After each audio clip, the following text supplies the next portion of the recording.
G'day guys and welcome back to the channel. Welcome to my NRL Round 10 recap. We are officially over the halfway mark of the NRL season. We had some great games this round and we had some shit games this round. But I'm going to be speaking about all those games, so stick around.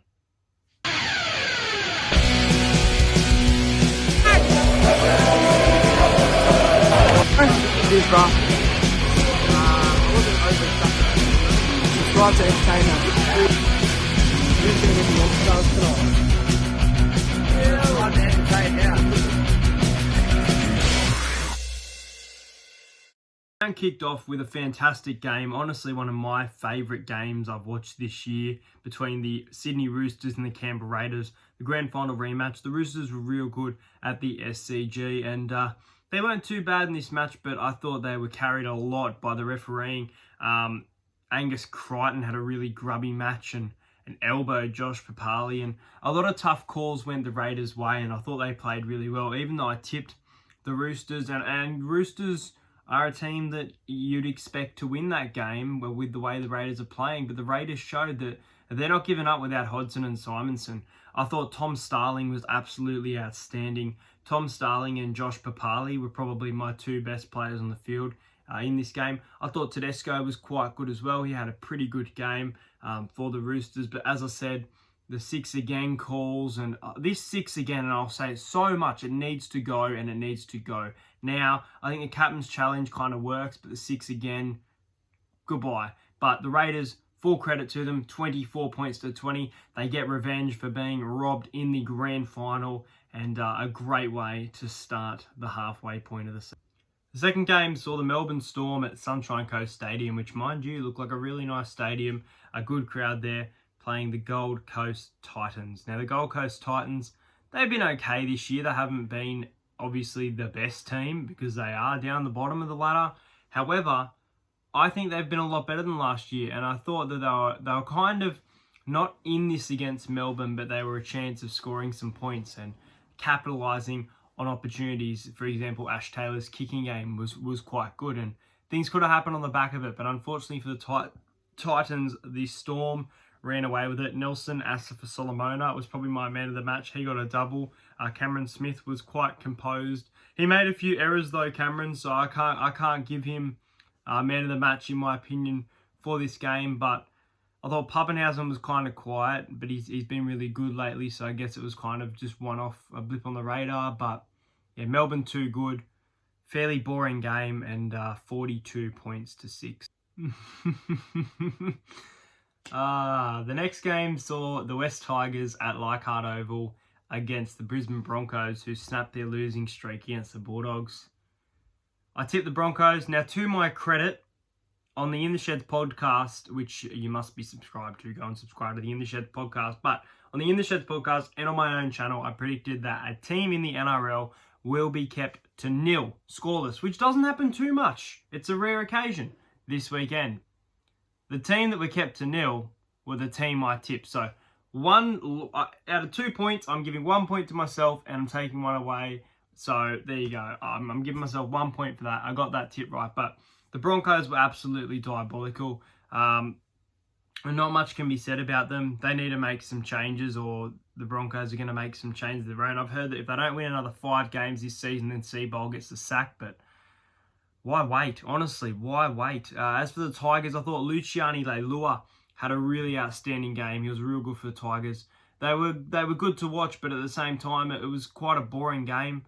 I thought both the Friday night games weren't great, considering we had that grand final rematch. It was an outstanding game to watch, but yeah, the Tigers, they play the Eels and they looked red hot, but are we reading too much into them, just like we did for the Broncos? For those who tipped the Broncos, did we read too much into them against the Bulldogs, or can the Broncos bounce back and get some wins?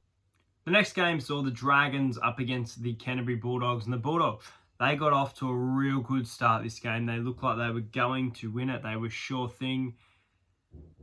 But the Dragons, wow, they came back, and I don't know if they deserved this win, but they won the game 28 points to 22 off the back of brother Normie, Corey Norman, scoring a try, Matt Duffy getting a double in this match. I thought that the Bulldogs were real good in this game. They were right on top Raymond Faitala-Mariner had a good game. He's been in some good form this year.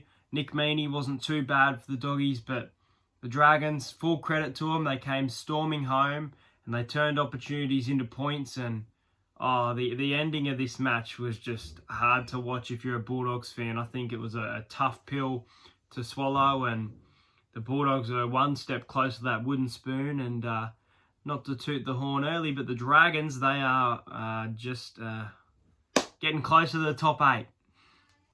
Well, just in case you thought that comeback for the Dragons to win against the Bulldogs, well, the Rabbitohs did the exact same impression, but they couldn't get the job done. This was a really good 30 minutes, I'd say, of footy. The first 15 minutes and the last 15 minutes of this game was really exciting to watch between the Newcastle Knights and the South Sydney Rabbitohs. Rabbitohs fans are really getting behind their team at the start. A lot of set restarts going to Newcastle in this match, and they turned that opportunity to points. So credit to them. But I think that the refereeing in this game wasn't great either. I think a few games it was actually all right this weekend. I was for the most part it was fairly good. But I think this game and the Roosters Raiders game, it looked like teams were being favoured, and I don't like that. And I don't like this 6 against stuff because it's hard to tell. It's so hard to tell why it's happening. Sometimes you can, but sometimes you can't. But the Knights, full execution. Bradman Best was probably my man of the match for this game. I thought he was outstanding. Kalen Ponga scored a try, so I picked that one. As for the Rabbits, Damien Cook and Cody Walker, they were really good. That last 15 minutes, I honestly thought South Sydney were going to come back and win it. I was right on board them. If you've seen the vlog, it does go for 28 minutes. So I do apologise for that, but it was just such an exciting final 15 minutes that you guys had to be a part of. But full credit to the Knights for getting the win, and Rabbitohs, I wonder if they'll respond or if they'll get smashed by the Raiders this coming week. Game saw the Manly Sea Eagles get their revenge over the Parramatta Eels at Brookvale Oval. I was really disappointed with Parramatta's performance in this match. We had some big losses. We had Blake Ferguson out. Obviously, Mitch Moses has been out for a while now, and Ryan Madison out for the side. You got to think we've got a very different bench. We had Oregon Kafusi and Ray Stone out, but look, we've still got players like Dylan Brown, Gutho, and Reid Marnie, and I'm just going to come out and say it. They weren't at their best, and I was really, really disappointed in the boys. I hope they can respond. We've re-signed Reid Marnie, who I think is an outstanding player, but I thought it was one of the worst games I watched from him. I love Reedy. He's probably my favourite player in the team, and I hate to say it, but I really wasn't impressed by Parramatta at all. They had a late comeback with a Wonga Blake try and a George Jennings try in the final minute. George Jennings dropping the ball, frustrates me, the name George Jennings. But anyway, credit where credit is due. Manly were good, really, really damn good. Daly Cherry Evans was good. We let in some really soft tries. Martin Tapau was good.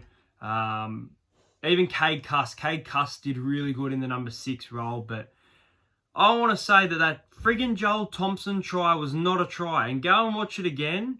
And I'm not saying we got robbed. I'm just saying that I don't think that Joel Thompson try was a try. Same thing could be argued on the Wonga Blake try. But yeah, hopefully the boys respond at Bankwest Stadium on Thursday night. I'll be there cheering them on. So we have a good record against the Tigers, but obviously they're coming off a big win at Leichhardt, so they'll have a bit of confidence. But yeah, Manly played a real good game, and you know what? Even though we lost, this was quite an entertaining game to watch. The next game saw the New Zealand Warriors take on the Cronulla Sharks at Central Coast Stadium. I was there for one of my worst football experiences ever. There was no atmosphere. There was nothing in the crowd besides twinkle fingers for the Sharks' goals. There was no cheering loudly for the Warriors, and I can understand why, but there were opportunities too. And even Sharks fans, look, when they scored, clapping, yeah, but no, Cronulla or Sharky, something to get behind, something to enjoy, no atmosphere. It was quiet. It was a really boring game. Now, in saying that, though, it was also quite entertaining because of all the line breaks. And Sione Katoa and Sean Johnson were probably my MVPs in this match. It started off being Aaron Woods. He had a real good game to start with, but I think it came down to the likes of Sean Johnson's quality stepping and the Sione Katoa line breaks that were coming out of Cronulla's line. I thought Petahiku was quite good for the Warriors. He was quite aggressive.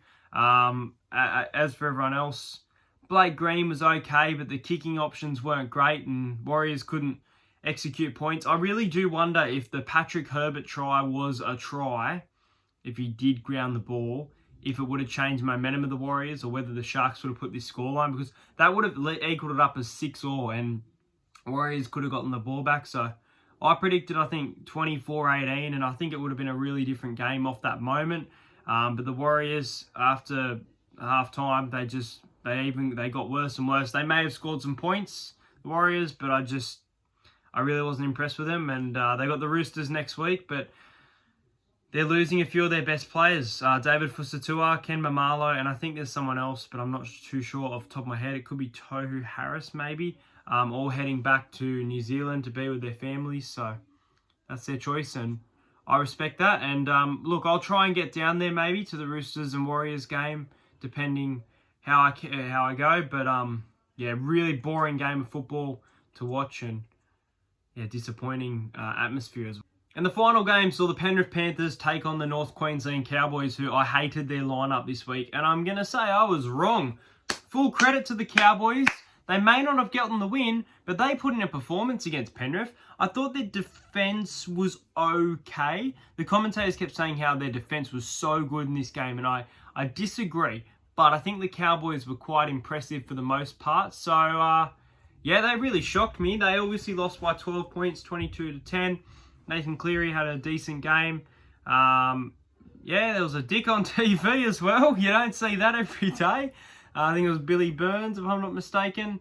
But yeah, the Cowboys, they really shocked me to keep it 1-12. I don't think a lot of people were expecting that. I think people were expecting this game to be a bloodbath. I saw people picking Penrith by 30, 40. I think I had Penrith by about 18 points. But yeah, the Cowboys, they turned up to play, and Panthers got a bit shell-shocked, but they did deliver the win. I think it was 4-all at half-time as well, which is crazy off a Hamiso Tibau-Fido. So, yeah.